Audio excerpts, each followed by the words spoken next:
الله جل علاه ومن حبي له أخشى Belief in God حياتي is كلها logical, لله. reasonable. As people become more and more obsessed with materialism,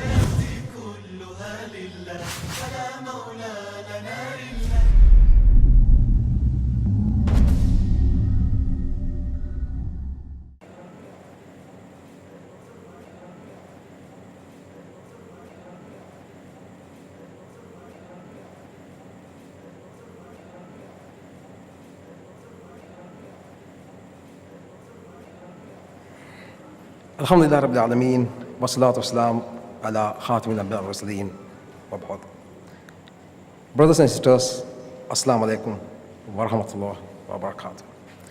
Welcome to the call Live Islam, presented by Jamiatul Salaf.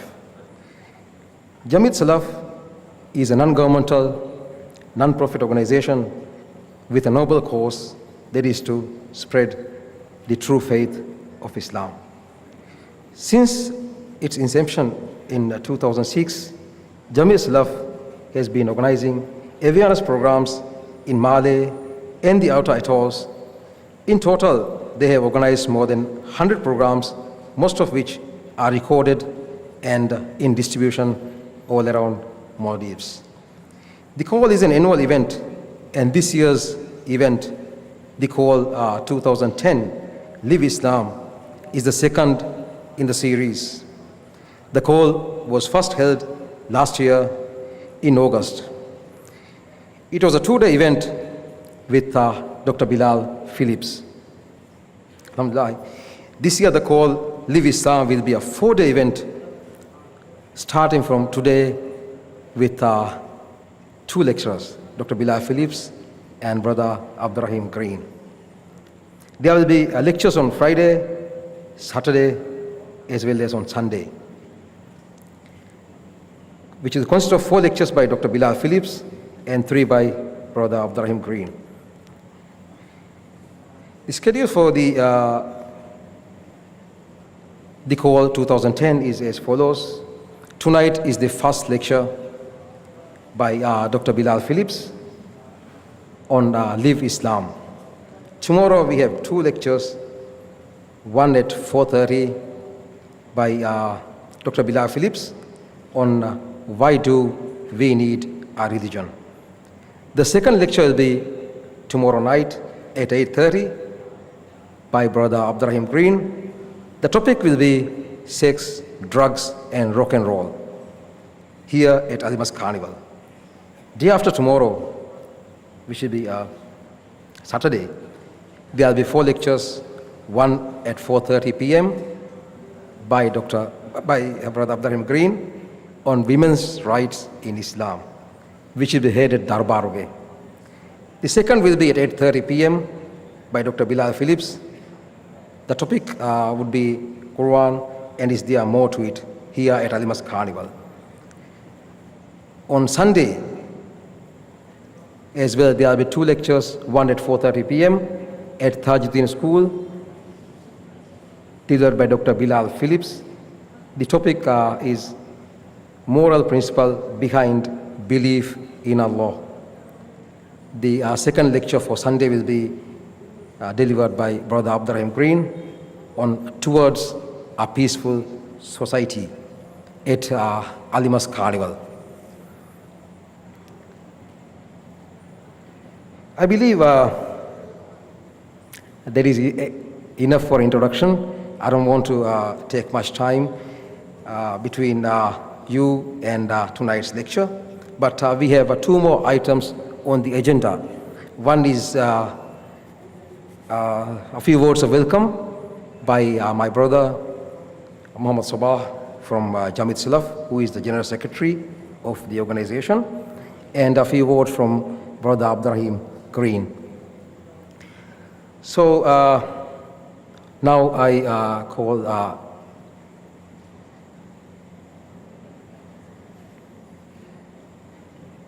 now I welcome my brother Muhammad Sabah, who is General Secretary of Jamiat Salaf, to deliver a few words of welcome on behalf of Jamiat Salaf.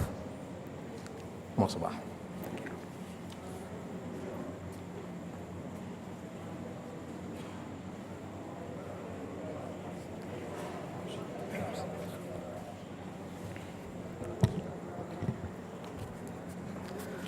الحمد لله رب العالمين والصلاة والسلام على أشرف الأنبياء والمرسلين وعلى آله وصحبه أجمعين ومن تبعهم بإحسان إلى يوم الدين.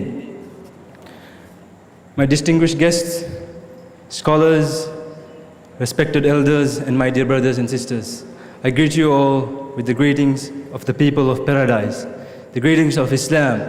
Assalamu alaikum wa rahmatullahi wa barakatuh. It is a great blessing of Allah that we are gathered here to witness this historic event. So let's praise Allah subhanahu wa ta'ala and seek His forgiveness. Indeed, it is a greater blessing of Allah subhanahu wa ta'ala that we be able to make this event a reality. Without His blessing and mercy, we would never have been able to achieve this event. We would never have been able to make this event a success. I'd also like to thank two of our guests, prominent dais, Dr. Abu Amina Bilal Phipps from Canada and our brother Abdul Rahim Green from UK, for accepting our invitation and taking the hardship of traveling miles and miles to these small oceanic islands of Maldives to enlighten us with your knowledge of Islam and share your experience in dawah. May Allah reward you and write this among your good deeds. Jazakumullah khairan. With the countless blessing of Allah subhanahu wa ta'ala and with lots of contribution, support and prayers from the public, the Call 2009 with Dr. Bilal Phillips was a huge success. Alhamdulillah. So we're here today for the second annual The Call event. This year's event, and inshallah for the future The Call events, we have decided to have a theme each year.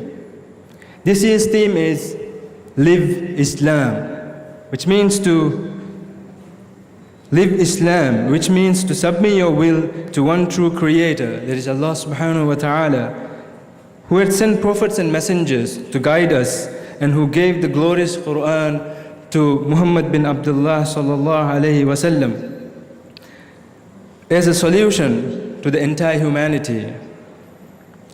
We know that our societies are full of problems. We have social problems, ideological problems, political problems, economical problems, and many more. We all know that each day we wake up to face new challenges. We need to stand united against these challenges to safeguard the long-standing Islamic title of this nation. We need to be more responsible and educated, and we need to tackle these challenges with patience, knowledge, and wisdom. So, my dear brothers and sisters, it is our obligation to strive and follow the Quran and the Sunnah of the Prophet sallallahu alaihi wasallam. It is because we have deviated from the fundamentals of Islam that we see corruption and mischief widespread in our society. My dear brothers and sisters, live Islam. Live your life according to the teaching of Islam. وآخر دعوانا أن الحمد لله والسلام عليكم ورحمة الله وبركاته.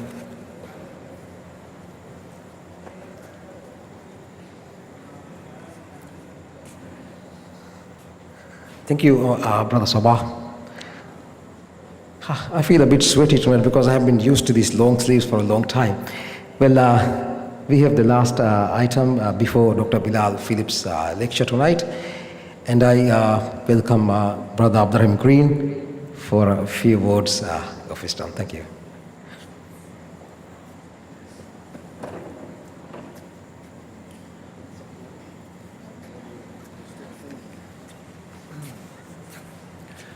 إن الحمد لله نحمده ونستعينه ونستغفره ونعوذ بالله من شرور أنفسنا ومن سيئات أعمالنا من يهده الله فلا مضل له وما يضلل فلا هادي له وأشهد أن لا إله إلا الله وحده لا شريك له وأشهد أن محمدًا عبده ورسوله وبعد خير الحديث كتاب الله وخير الهدي هدي محمد صلى الله عليه وسلم وشر الأمور محدثاتها وكل محدثة بدعة وكل بدعة ضلالة وكل ضلالة في النار.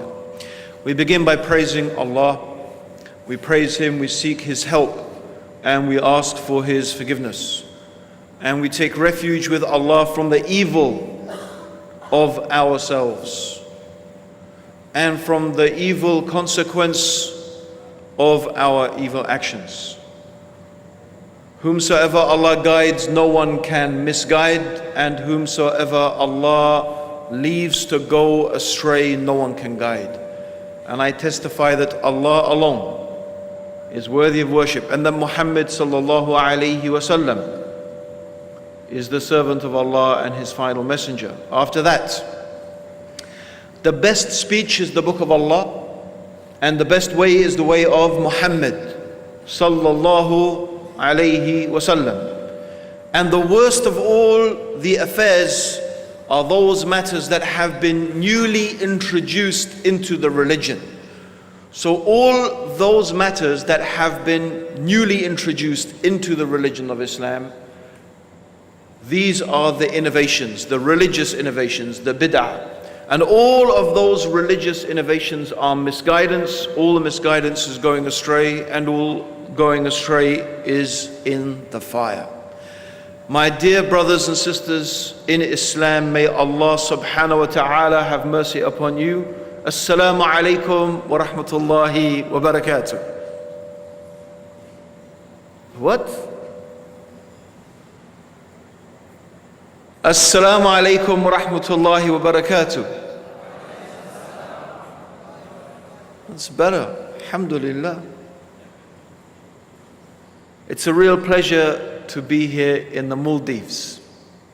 The Maldives is a place that we in England dream about coming to.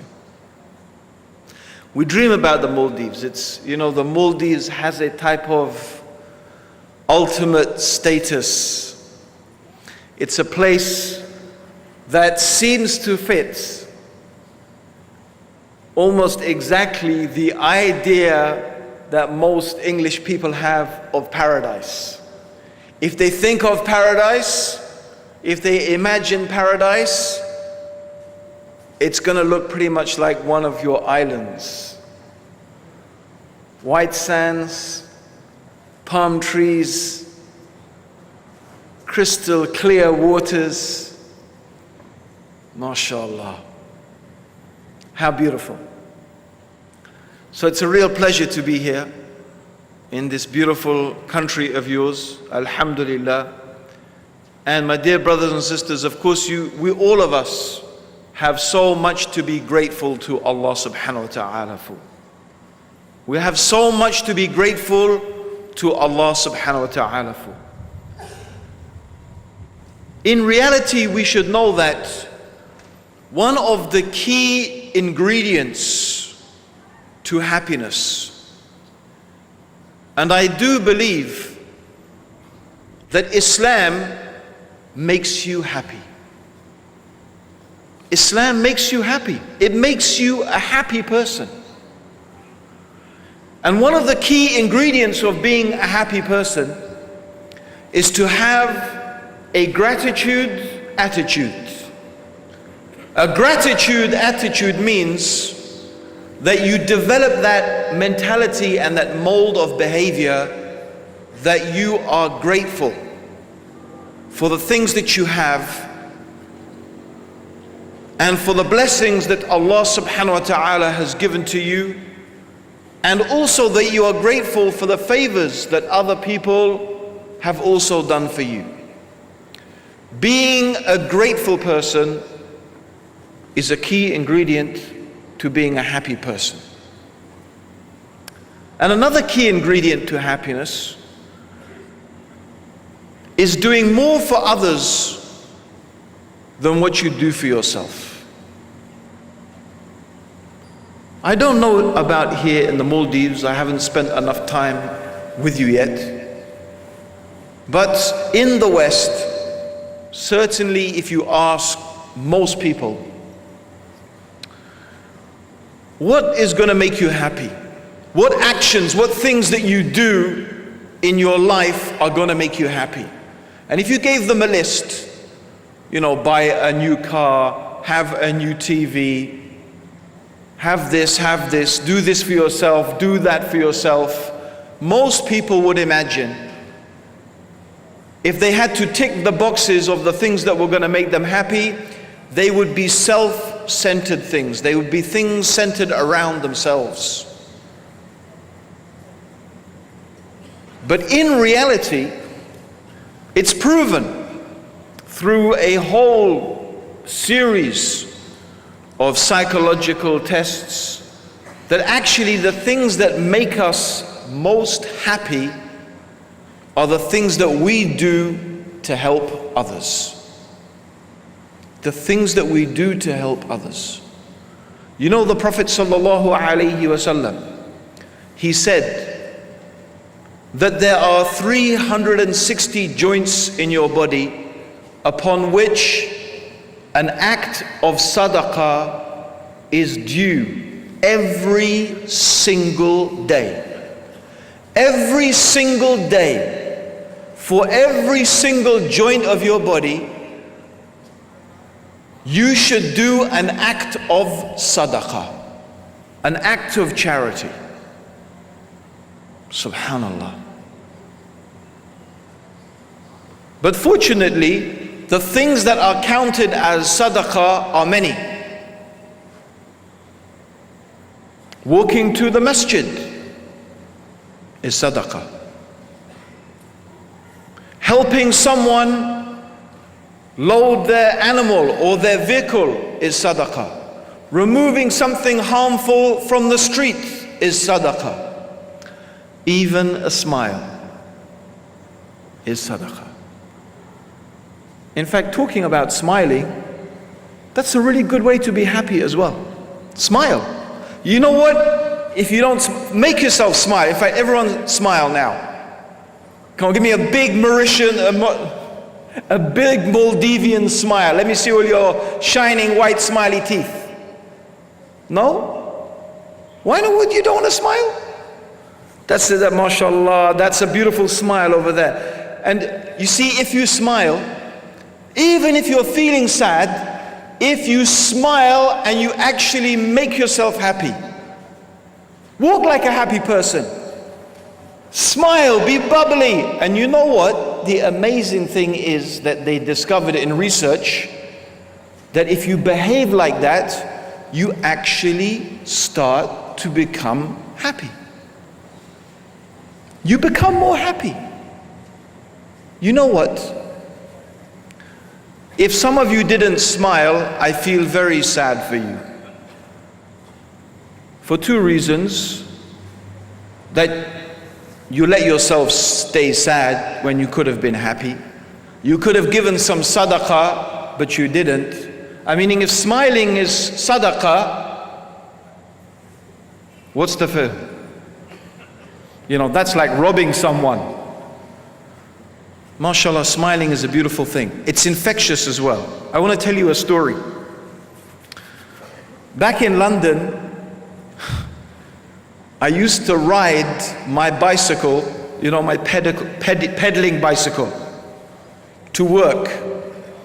I live on the outer edges of London, and one way from my house to the mosque is 17.5 kilometers. MashaAllah, makes this town look really small. 17.5 kilometers.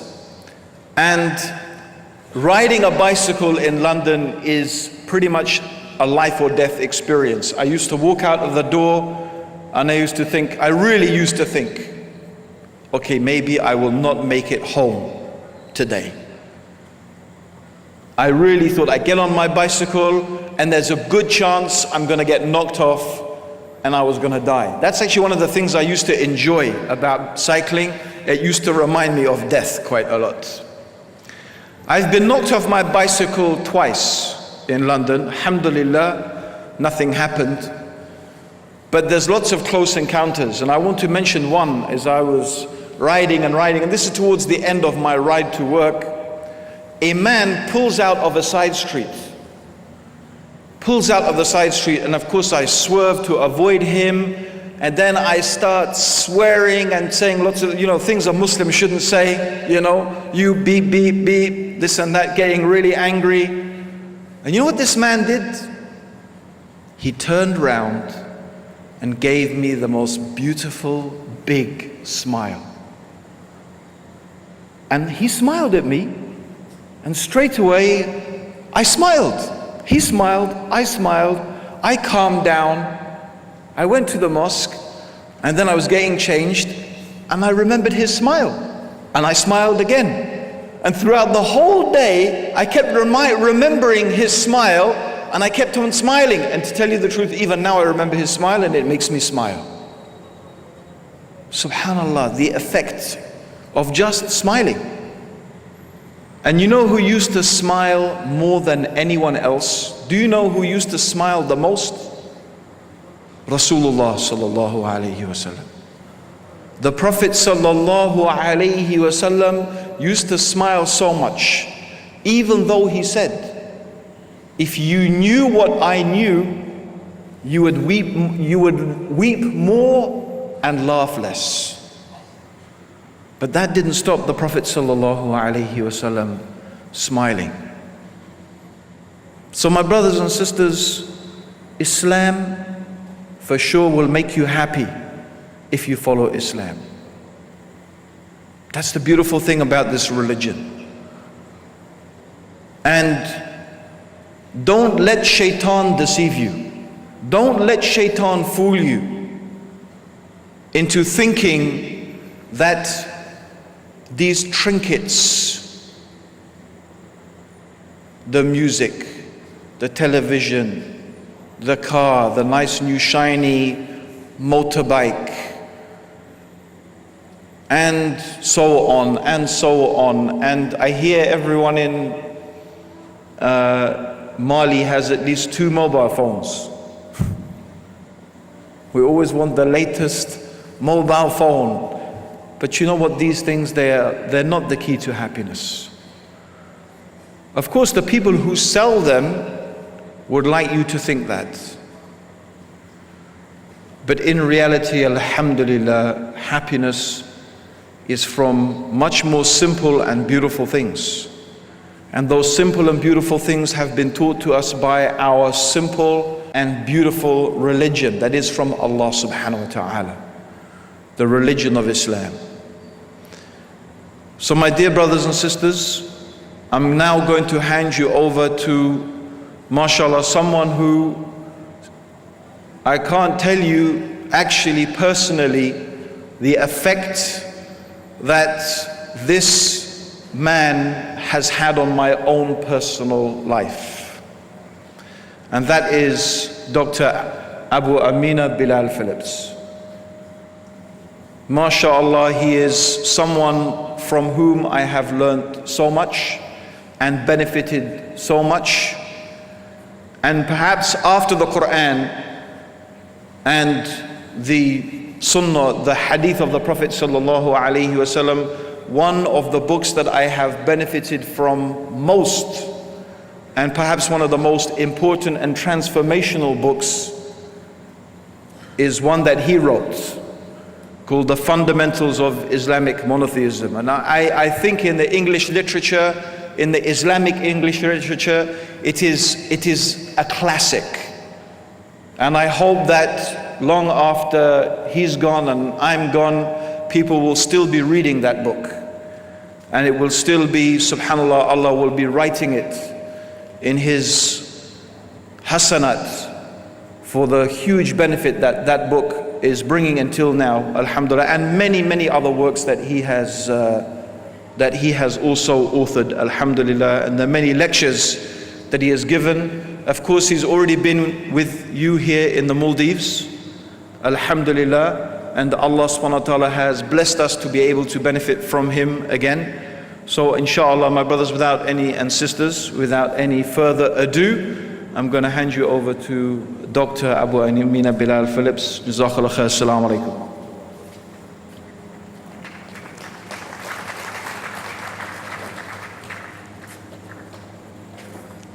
Well, Brother Abdul Hakim, thank you for the ice-breaking and enlightening few words. Before I call Dr. Bilal Phillips to the stand, I think I'll give an introduction of Dr. Bilal Phillips. Dr. Abu Amina Bilal Phillips is a Jamaican-Canadian Islamic scholar who converted to Islam in the early 70s after journeying politically and intellectually from Christianity to communism. Shortly after his reversion to Islam, he embarked on a spiritual academic journey to the other side of the world, which took him to Saudi Arabia, where he completed a BA in Islamic Studies in Medina and MA in Islamic Theology in Riyadh.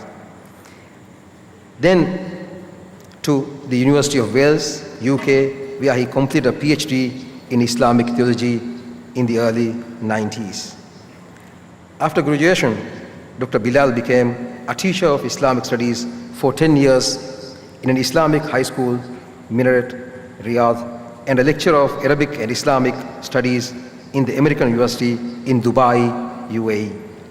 For another 10 years, Dubai, UAE for the 10 years. During his 10 years in UAE, he also founded the Islamic Information Center in Dubai, and during his subsequent 6 years in Qatar, he was the Islamic consultant for the Islamic Information Wing of Sheikh Eid Charity in Doha and founder of Islamic Studies Academy.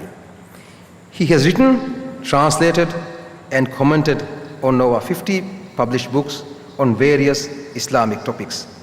He has also edited and published 56 books on Iman reading series for children and presented Islamic programs for a number of years on Riyadh Channel 2 TV, Sharjah TV for 10 years, as well as Peace TV, Huda TV, Islamic Channel UK, and Deen Show Chicago, USA. In the year 2000, Dr. Bilal Phillips founded the Islamic Online University, www.islamiconlineuniversity.com, offering free Islamic courses for over 20,000 registered students from over 160 different countries worldwide. He is also the founder and former head of the Islamic Studies Department of Preston University, that's 2002, Ajman, UAE, the founder and head of the Islamic Studies Academy, 2007, Doha, Qatar. The current founder and head of English medium Islamic Studies Department of Knowledge International University, Riyadh, and head of the College of Dawah and Islamic Culture, English section, Omdurman Islamic University, Sudan. More recently, Dr. Bilal was appointed the Director of Professional Education and Research Foundation and Supervising Director of Preston International College and Al-Fajr International School, Chennai, India. And just 3 months ago, in March 2010, that's this year, Dr. Bilal began offering a BA in Islamic Studies in his Islamic Online University, which is tuition-free to the worldwide for the first time in the history of the internet. I've tried to keep it short, but for such a great person like Dr. Bilal Phillips, I think I couldn't make it much shorter. So I call Dr. Bilal Phillips to stand. Dr. Bilal Phillips.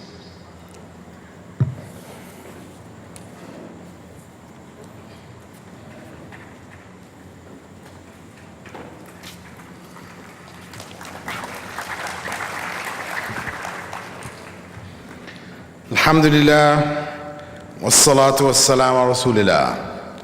All praise is due to Allah, and may Allah's peace and blessings be on the last messenger of Allah. Living Islam addresses the well-known phrase that Muslims commonly express, that Islam is a way of life. For you to live it, obviously it has to be a part of life, meaning that it is not merely a set of rites and rituals.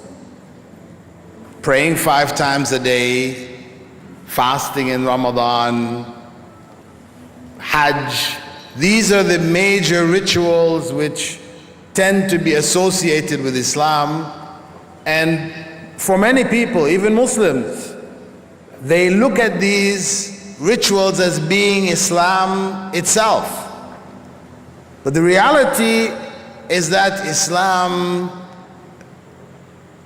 encompasses all aspects of life. It is, in fact, a way of life prescribed by God, the creator of life, who, knowing what human beings need in their lives to live in a full, prosperous, contented, happy way, that all of the good things that we always strive for, that we wish, all of it comes from living Islam.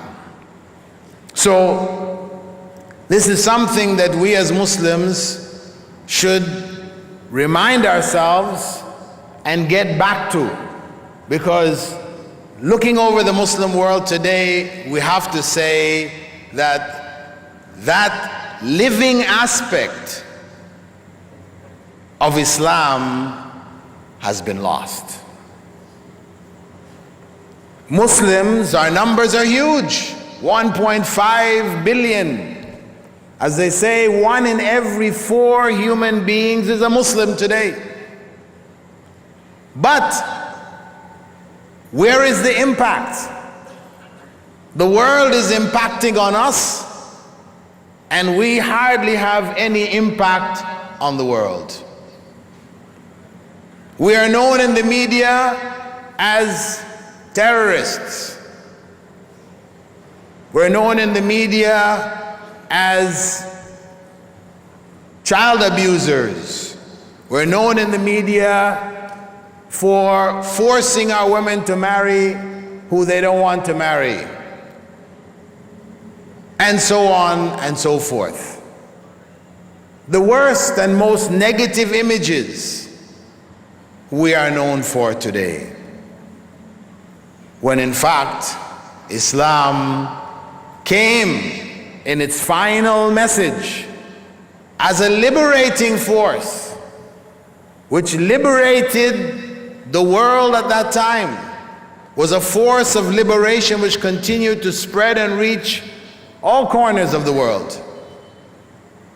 That's the reality. But today we don't live that reality, because we have reduced Islam to only the rites and the rituals. The rites and the rituals. Mechanical. We do it because, yes, we're Muslims and we're supposed to do these things. So there is that commitment based on the fact that we're Muslims. But it is not a driving force from within us. When the Prophet ﷺ said to Bilal with regards to Salah, "Arihna bis Salah ya Bilal," give us rest and comfort by calling the adhan for Salah, O Bilal. That element of comfort Who amongst us today can say, yeah, that's how I feel? When I hear that adhan, I feel comfort and peace, salah. No. Reality is that for most of us, oh boy, salah again. Okay, go to the mosque, do what we have to do, make our wudu, pray with everybody, and then get back on to life. That's like something external on the side. We have life that we're living, and then at certain points we have to break this life and then go do salah. So that sense of comfort isn't there. Why? Because the salah has been reduced to a ritual. Its implications on our lives are not manifest. We ourselves don't feel, don't comprehend, don't contemplate in the salah. So we don't take anything from salah. Salah is something we're giving, we're doing. We're doing it because God wants us to do it. Allah has prescribed it for us. But we don't stop and think, why did Allah prescribe salah for us? Does He need our salah? If we didn't pray, would He lose anything? When we pray, does He benefit in any way? Of course not. If we stop and think for a moment, we know for sure Allah doesn't need our salah. So we're not really giving anything. No, actually we're missing out on something. That's what's happening. Our daily prayers, instead of being a source of something good in our lives, is just a ritual that we think we're doing. We're treating it like going to the bathroom. It's something you have to do. You do it. But you don't spend your life in the bathroom, right? Necessity calls, so you go and you do it. The adhan calls, so you go and you do it. It's not a nice comparison. I know some of you might say, oh, that doesn't sound so nice. But reality is that we are treating it in the same fashion. When we go to the toilet, do we come back feeling spiritually uplifted? No. We do feel some benefit, but we don't feel spiritual upliftment. And reality is with salah, when we go and we make salah and we come back, we don't feel spiritually uplifted. Not only that, but we don't even feel benefited. So what is that saying? What is that saying in our lives? It's saying that the spirit of salah has been lost. The spirit of salah, the heart of salah has been lost. So this is what we need to get back. If we are to live Islam, then we have to bring it back. Salah, fasting, Hajj, Zakah, everything that we do, which has been commanded by Allah. We have to know that Allah's command is in order to help us achieve a benefit. Allah has not told us to do anything which is not beneficial to us. He has not forbidden us from anything which is in fact not harmful to us. No. Whatever He has forbidden us is harmful. And in not doing it, we benefit. And whatever He has commanded us is beneficial. And in not doing it, we lose out. We harm ourselves. That is the reality. That is Islam. So we have to bring that spirit back. We can't, of course, do it by ourselves. And that is why Allah prescribed a religion, a way of life, which was communal. It's a communal religion. We work together. Whatever we do is done along with others.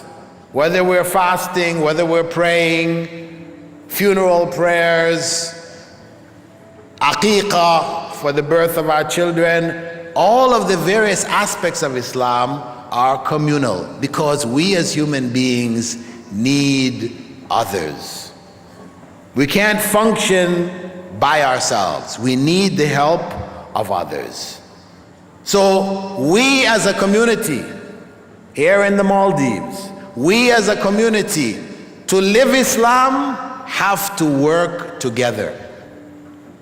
Work together on all levels of society to bring Islam back in its fullness, that we can achieve benefits from it in all areas of our society.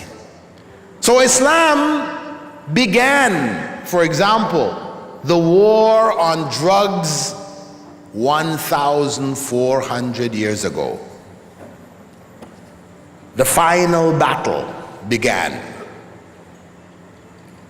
when Islam prohibited alcohol, intoxicants.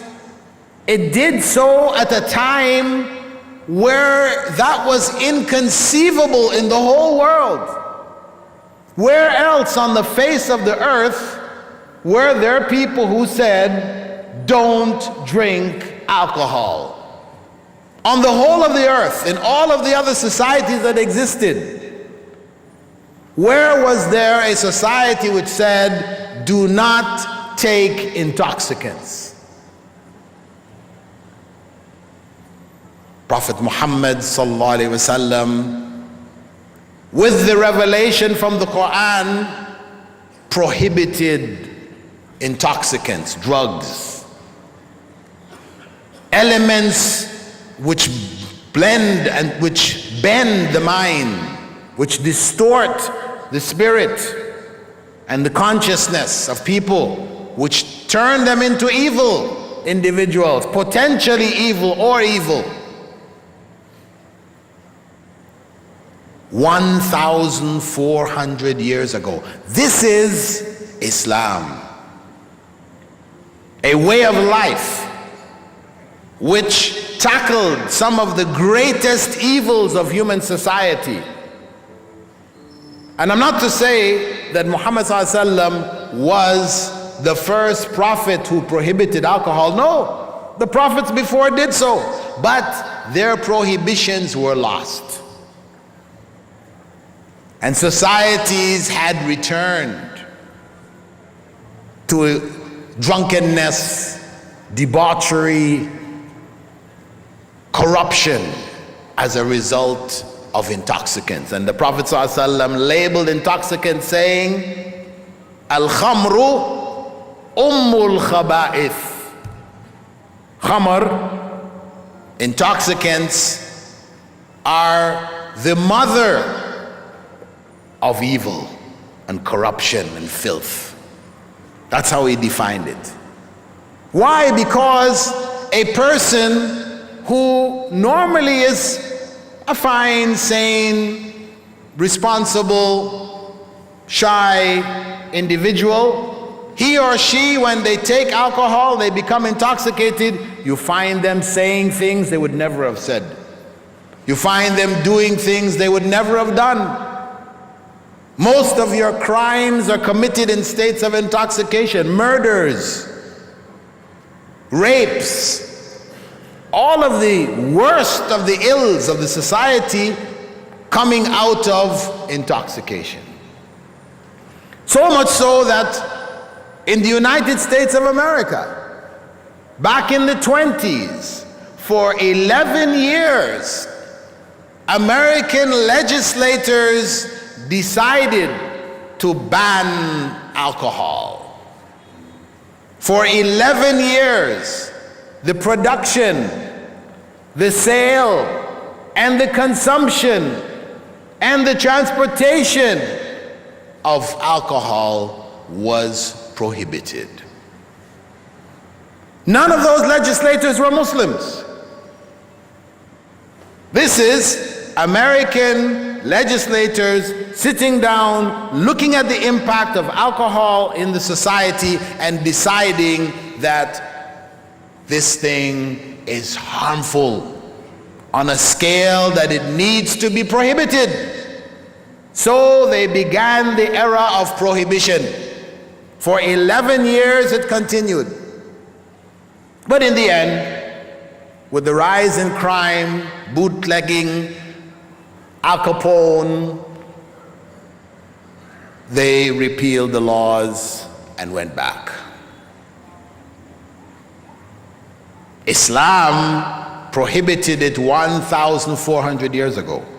And in Muslim countries today, in spite of the fact that most of them don't apply Islamic law, which prohibits the production, sale, or consumption of alcohol, you still find that the vast majority of Muslims don't take alcohol. Why were they able to succeed when America failed?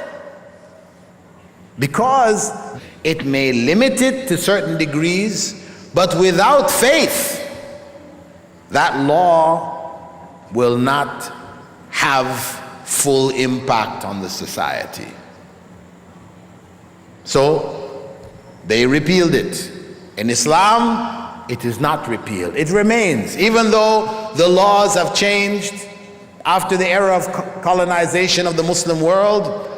Production, sale, consumption of alcohol became permissible in all of the Muslim countries, with few exceptions. But in spite of that, Muslims as a whole, vast majority, we're not saying no Muslims, of course we know there are many Muslims who drink, get drunk, etc. A number of them do it, but still they represent a minority, a small minority, because of the faith. That the faith is still alive means that there is still something. All is not lost. Though I spoke earlier of the spirit being lost in a general sense, in a specific sense, there still remains a spark. A spark still remains in the Muslim Ummah. Allah's hand, Yadullah al-Jama'ah, Allah's hand is on this Ummah. That there would still be good in it until the last day. And this is a part of that good, and this is part of the evidence for that good. But this is what is evidence for the comprehensiveness of Islam and the Islamic message. It offers solutions, not just today, because people have experimented and did this and did that, and they changed laws and modified and evolved, etc., till eventually they came to this law. No. 1,400 years ago, Allah revealed the truth. Islam is al-haq, as Allah is al-haq, the truth, the reality. 1,400 years ago, it came, and it remains. Similarly, crime. The Islamic laws which globalized Western civilization looks at as being primitive, draconian, savage. You cut off heads, you chop off hands, you lash, you stone, you do all these things. Evil. But reality is that where those laws are applied, the society enjoys a sense of security and peace that is not found elsewhere. I know personally living in Saudi Arabia for like 20 years. When I talk to a lot of Western expatriates, non-Muslims who had been living in Saudi Arabia for a number of years, who were going back or whatever, and I ask them, what is the biggest impression or the most notable thing that you experienced or could identify from having lived here in Saudi Arabia? Majority of them said peace and security. We felt a sense of security we never felt back home. Peace and security. Well, how did that peace and security come? Well, the law was applied. Those people who were professional thieves who were caught, their hands were amputated.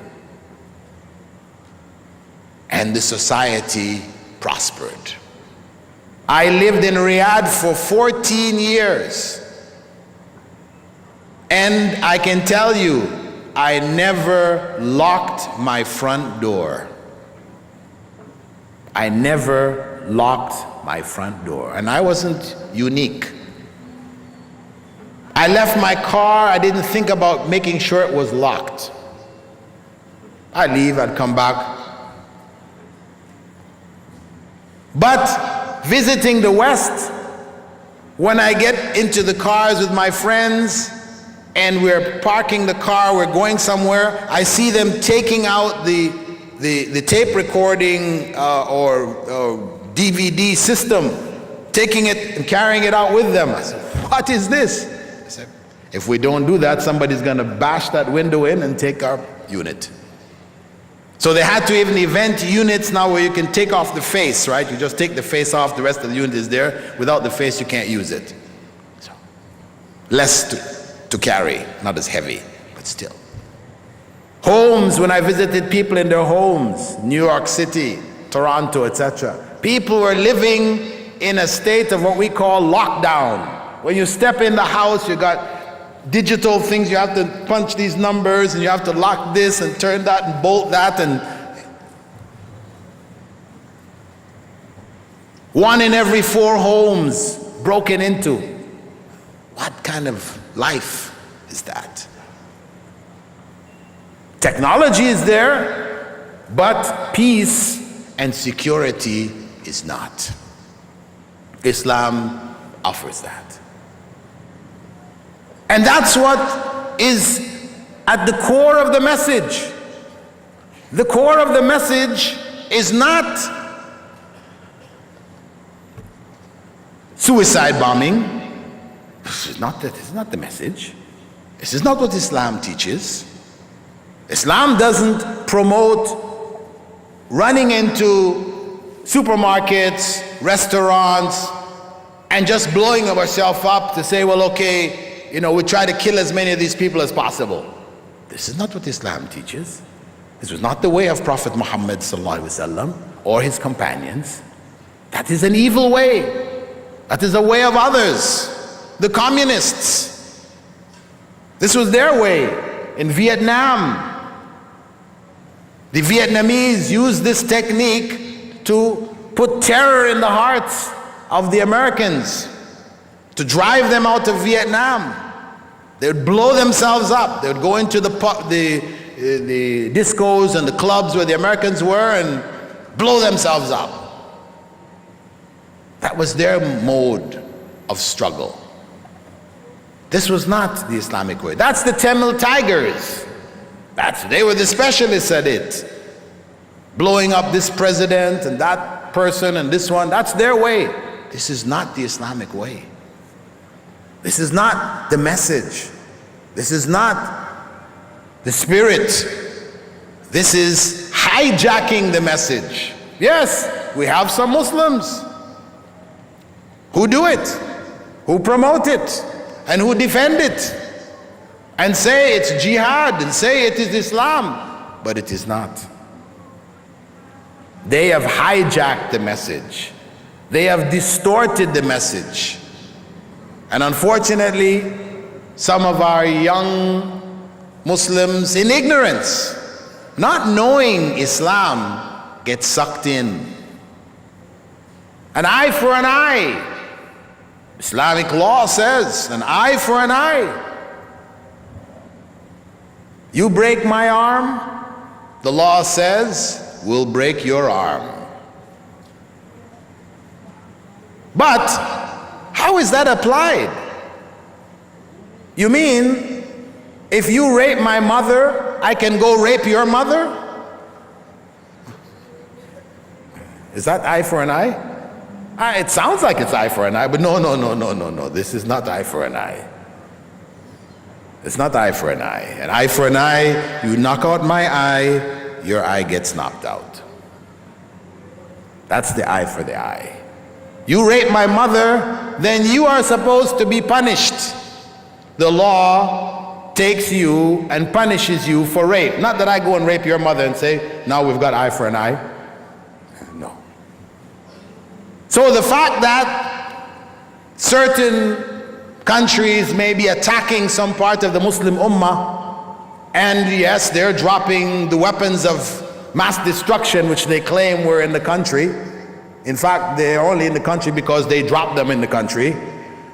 And in the course of it, our Muslim women, children, old people are killed. That is not justification to go and say, well, anywhere we find a non-Muslim, we can kill them. No. This is not the case. That is like raping the man's mother because he raped your mother. No. As you can see, that is illogical, not right, then know that that is also not right. There's a difference between fighting on the battlefield and indiscriminate use of violence to terrorize a population. Innocent people who are not involved in fight. No. Make no bones about this. Be sure that this is false. It is not from Islam. It is not a part of the message. Prophet Muhammad ﷺ forbade the killing of women and children, destroying of places of worship, even destroying plants, fruit crops, etc. Most of the laws that we find in the Geneva Convention today, after the Western world fought 1 world war, 2 world wars, Korean war, Vietnamese war, they set up a convention where they would define the rules for war and how prisoners should be dealt with, etc., etc. You go and look at all those rules and go back and look in the Sunnah of the Prophet ﷺ, and you see they were there 1,400 years ago. That is Islam. All those good points which are found in the Geneva Convention, you'll find them in the instructions of Prophet Muhammad ﷺ 1,400 years ago. And you will see how Muslims conducted themselves. When the Prophet ﷺ came into Mecca, he told the people who had killed Muslims, enslaved them, done all kinds of things to them, you are free to go. When Umar ibn al-Khattab, the second caliph, came into Jerusalem after fighting with the Romans, etc., the people expected a massacre, as the Crusaders had massacred, or the other rulers, Roman rulers or Eastern Empire rulers had massacred people. When he came in, the people were free to go. After the Crusades, when Jerusalem had been taken away from Muslims for 100 years, and in that 100 years, no adhan was allowed to be said from any minaret in the whole of that region. For 100 years, Muslims were oppressed. Islam was suppressed. But when Salahuddin al-Ayyubi came in and liberated Palestine, What did he do? Eye for the eye? No. He told them they were free. They could practice their religion. Now the adhan came back to the minarets, and Muslims were free to practice their deen, their religion, openly. So we have to understand that the comprehensive message of Islam deals with every aspect of life. Don't be fooled by the images in the media, the stories that are spread. We need to know Islam. We need to get back to understand Islam from its foundations, to bring it back to life in our lives. And we need to know that the essential message that Islam taught and teaches and will teach is essentially a moral message. A moral message. A moral message which Prophet Muhammad ﷺ summarized in the statement, إِنَّمَا بُعِثْتُ لِأُتَمِّمَ مَكَارِمَ الْأَخْلَاقِ. I was only sent to perfect for you the highest of moral character traits. That is the essence of the message, a moral message. Killing of innocent civilians is immoral. It is not a part of that message. That moral message addresses human relations, a moral message which focuses on the core of society, the family. Protect that family. And that is why the moral message prohibits fornication. It prohibits adultery. It prohibits homosexuality. It prohibits these practices because these practices threaten the family. The family, the core of the society. Because when that family is attacked, when that family is broken, then the society starts to crumble from within. So it is not surprising to find in a society, in Western societies, where adultery, fornication, homosexuality are permitted. They are personal choices. You can do what you want to do. It's not surprising to find the families breaking down. So when you look at the statistics for what they call single parent families, because now having a single parent is considered a form of family. Years back, 50 years ago, that wasn't a family. That was considered a broken family. Now it's considered a family. And in most cases, it is headed by a woman. If you look at the statistics, the percentage of families that are now single parent families, you see it rising on a continual rise through the 80s, through the 90s, 2000, 2010, we see it rising steadily, the broken family. And at the same time, what do we see in the society? All kinds of heinous crimes, family-related crimes, because the core of the society is lost. So when people raise objections to Muslim positions concerning these family-threatening practices, know that we are standing on a moral high ground. Our families are still intact. The core of our society is still healthy. Not to say we're not suffering also, because these ideas, like a disease, they spread. Ignorant people are affected. So we will see some of these elements rising in our own societies. But that essential moral message remains there. And our morals don't change from year to year. The moral principles that we stand by today are the same moral principles which Prophet Muhammad ﷺ brought in the message of Islam 1,400 years ago. That is a solid moral foundation. And this is what we have to offer the world. We don't have technology. There was a time in the past when we were the leaders of technology.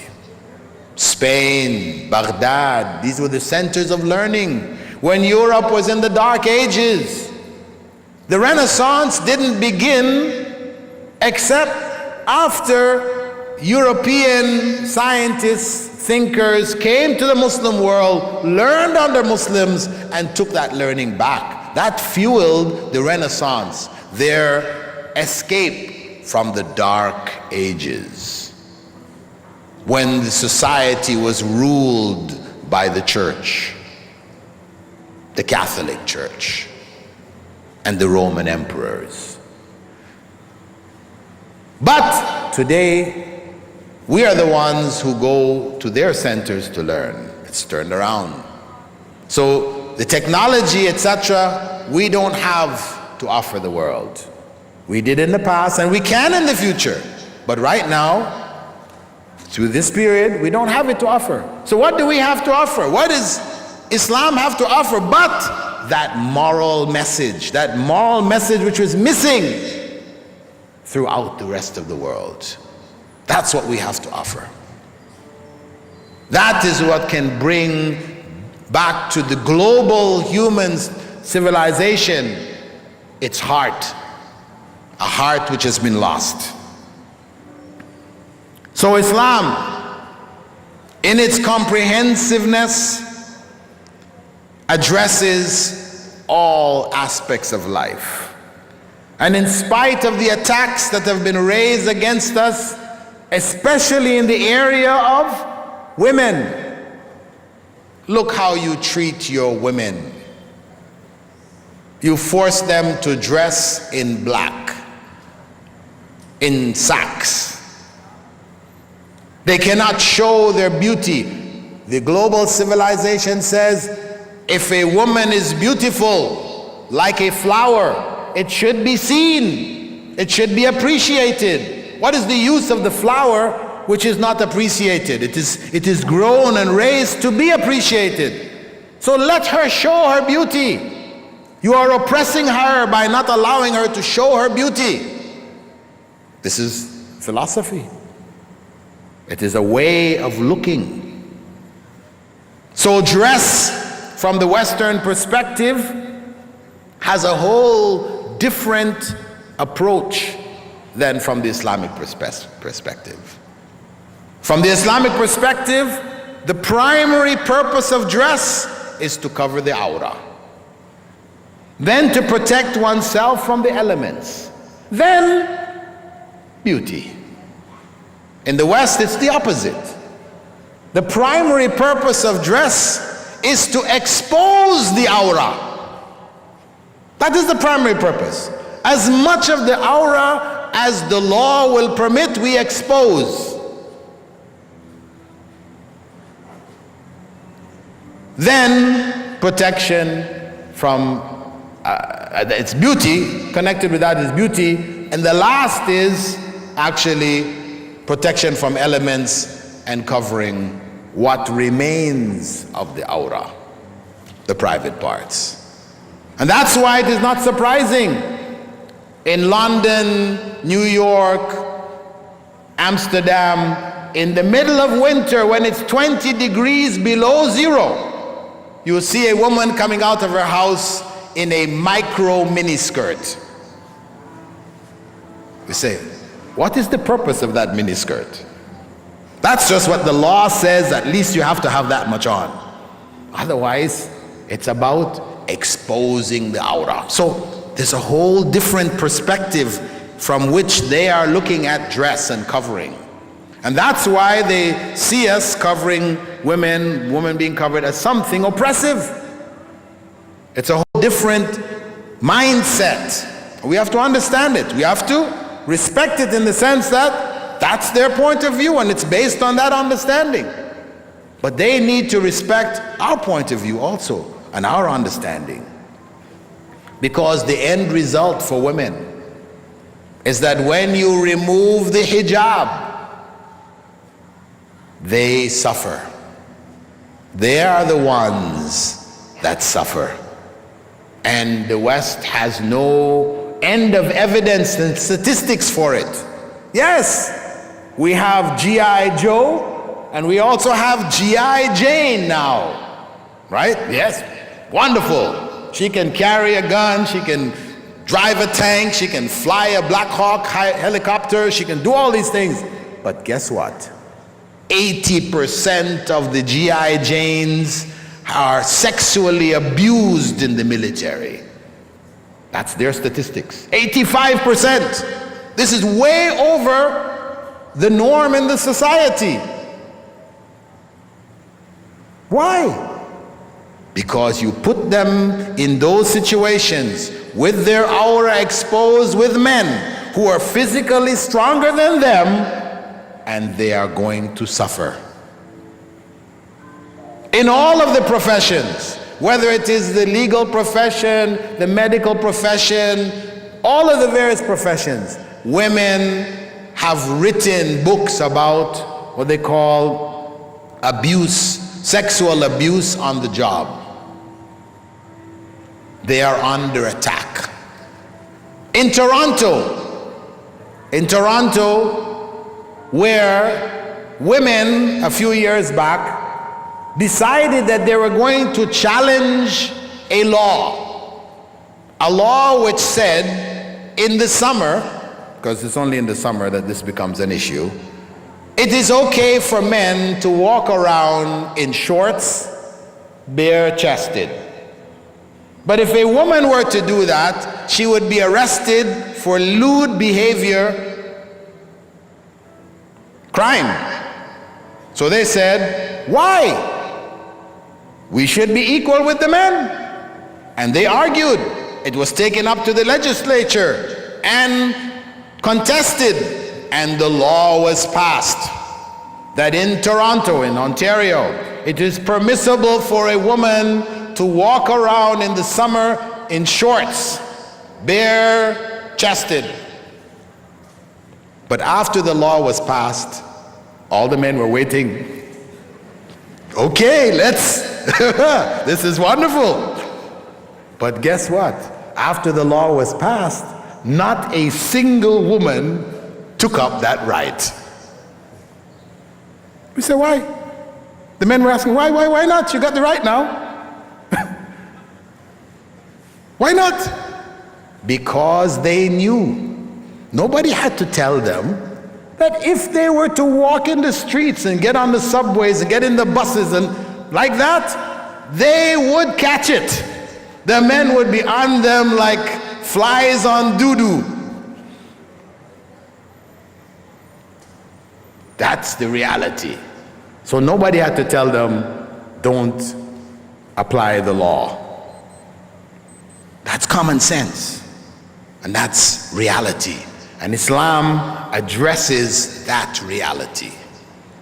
When it prescribes for women to cover themselves, it's prescribing it to protect them. As Allah said, Yudnina alayhinna min jalabibihinna, they should cast their outer garments over themselves. And He closes it saying, so that they be known, liya'rafna wa la yu'dhain, and not be harmed. So that they be known for their piety and their modesty, and that they not be harmed. Harmed by who? Men. Men. Regardless of the laws, men will harm them. So Islam prescribes that. So the status of women is an elevated and protected status in Islam. It is not a degraded status, although some Muslims may degrade women. It does exist in the ignorance, malpractice, customary traditions. We can find evil happening with regards to women. I read an article on my way from the UK a week ago, which was about child marriage in Afghanistan. It was a saddening article where Muslims were trading daughters. An older man, he wants a younger daughter, and that man gives that daughter and he gets his daughter. They had no say in it. The family is quiet. These girls ran away and they were caught and flogged and put back. This is evil. This is not Islam. Islam does not promote the abuse of younger people or of elder people. Islam seeks to protect the rights of the elders, the respect to the elders, as well as the rights to the youngers, and love for them and care. This is what Islam teaches. So, when on one hand we say that Islam permits the marriage of a young woman from the time she reaches puberty, it doesn't mean forcing her into marriage and abusing her. This is not pedophilia.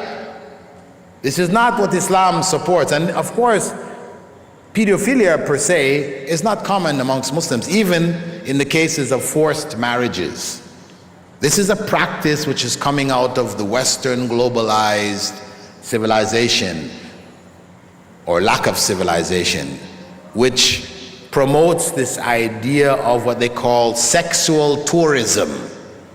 So they pick out those countries where people are poor: Sri Lanka, Philippines, Thailand, Cambodia, and they have these sexual tours where these older guys come in and they get access to the children of that area. Children for what purpose? For abuse, not for marriage. Abuse.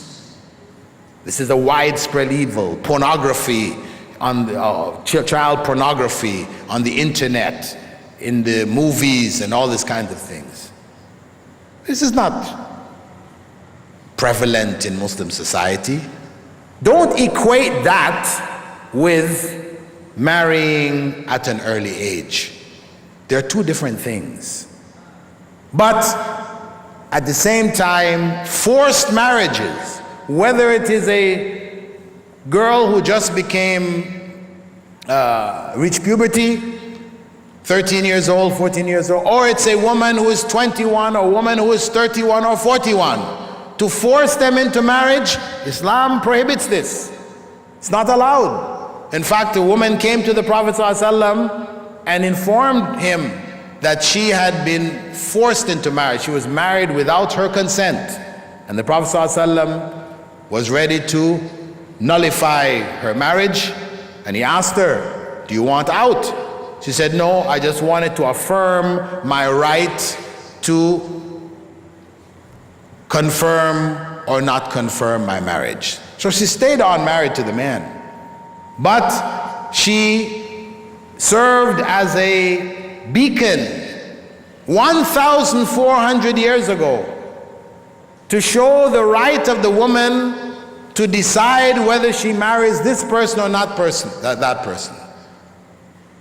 1,400 years ago, when the rest of the world didn't have any idea about rights of women, where in Europe they were debating whether women had souls or not, where in India women were required to get on the funeral pyre if their husband died and be burnt up along with their husbands because they had no worth, no benefit after their husbands died. Islam gave that woman her full rights to inheritance, owning property, keeping her own name when she gets married, deciding whether she marries someone or not, marrying someone else. So let us not be fooled by the false impressions which come through the media today, trying to demonize Islam and to present it in this false light. No, Islam elevated and protected the status of women from 1,400 years ago till today, despite errors in Muslim practices, malpractices, honor killings, female genital mutilation, things which exist. Despite all of that, still, for the most part, women are respected and protected in Islam. So, this message of the comprehensiveness of Islam, that it is a way of life encompassing every aspect that we live, also puts on the shoulders of each and every one of us a responsibility to share that message with the world. To convey that message to those, for example, in our society, those who are coming here as tourists, those who are coming here to work, who don't know about Islam. It is our duty, if we have the opportunity, to share this message, this moral message, these eternal teachings, these comprehensive systems, the way of life of Islam, to share that with them. And of course, the best way is to live Islam ourselves, to know Islam, to have knowledge of the teachings, and to apply those teachings in our lives. So my brothers and sisters, I close with that reminder, the reminder which the Prophet ﷺ put in a very short statement, بَلِّغُوا عَنِّي وَلَوْ آيَةً. Convey whatever you have learned from me, even though it be a single verse from the Quran. Convey it to our family members. Convey it to our children who are growing up. And convey it to those who are in our midst, who we come in contact with when we travel, who don't know this message. It is our duty. It is our responsibility. And I ask Allah subhanahu wa ta'ala to help us to fulfill it. Assalamu alaikum wa rahmatullahi wa barakatuh.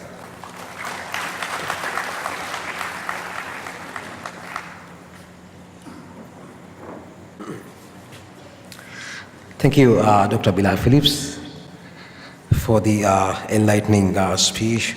I think before we go to sleep tonight, all of us, I think it's time for us to think whether we are living Islam.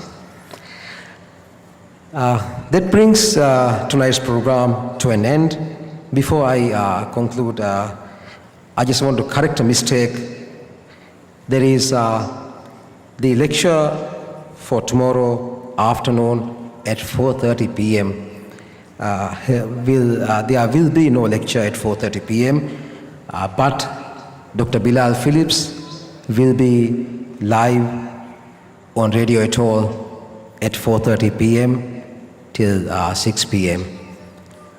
Madamage Haviru Hatarugadi bag Onanakama Dennevono Alimaskal Onakama Dennevono event Madama Nonana Vahakia Namas Madama Hatarugadi Tirium Feshigeng Dr. Bilal Phillips Radio Atolga live kong Badlu Kurana Vahaka Dandama Hamiyaku Madama Re Mitaga Alimaskane Duga Abdurrahim Greenge lecture on Nanavahaka.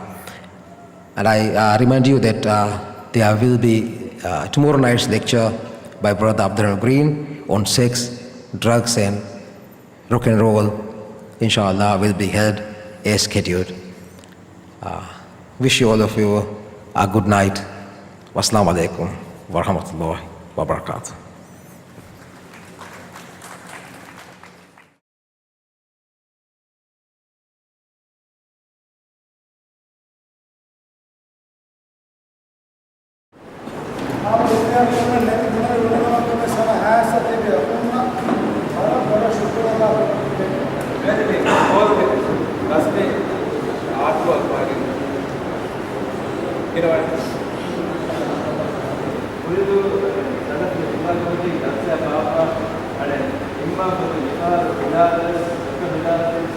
About your service. එමියක දෙවෙනි හිතුව. ඒක අස්තවේදී. එන්න ෆොර්තමාන සම මේ දාපෝගේ මේ හරකාත තියන්නේ ආපෝ තිදේවා තරහිබන් හා ශුක්‍රාදා කොහරි මරහබා විස්කියා. මේක දාගන්න කොහොමද මේක volunteers.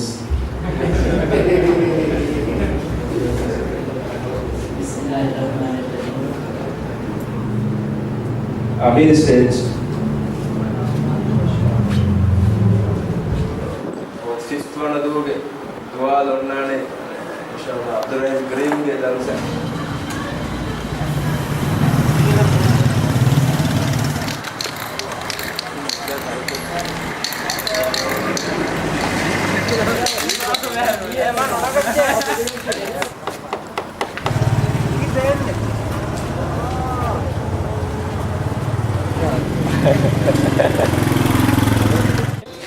यार एक कुरियर दिन में रंगलो आशे अनेक का तुम काम कर रही है तुम नोट देना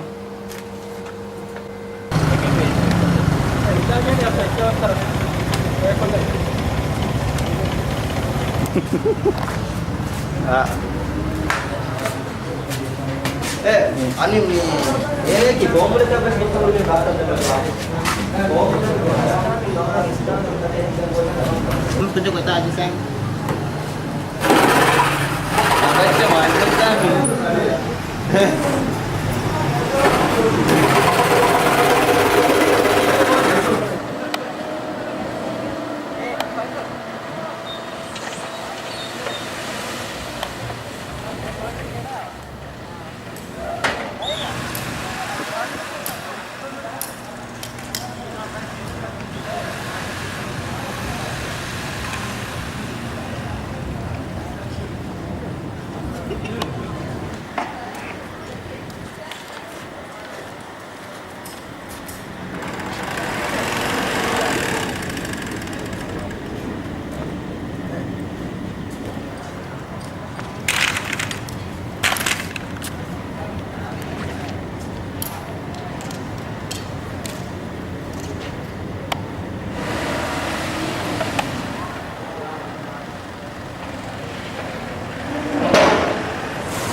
One, two, 3, 4.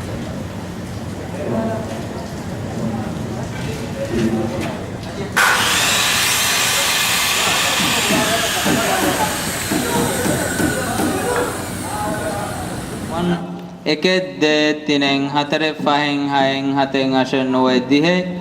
Testing 1, 2, 3, 4, 5.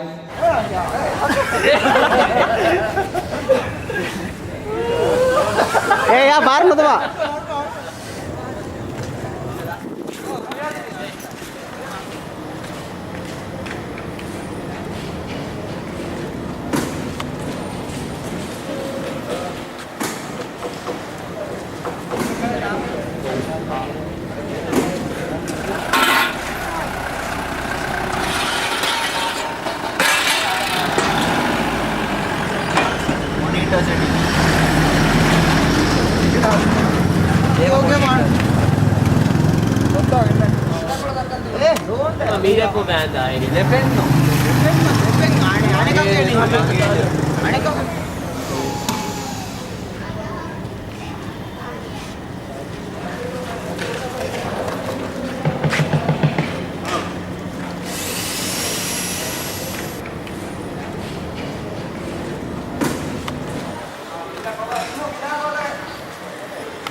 Ayo.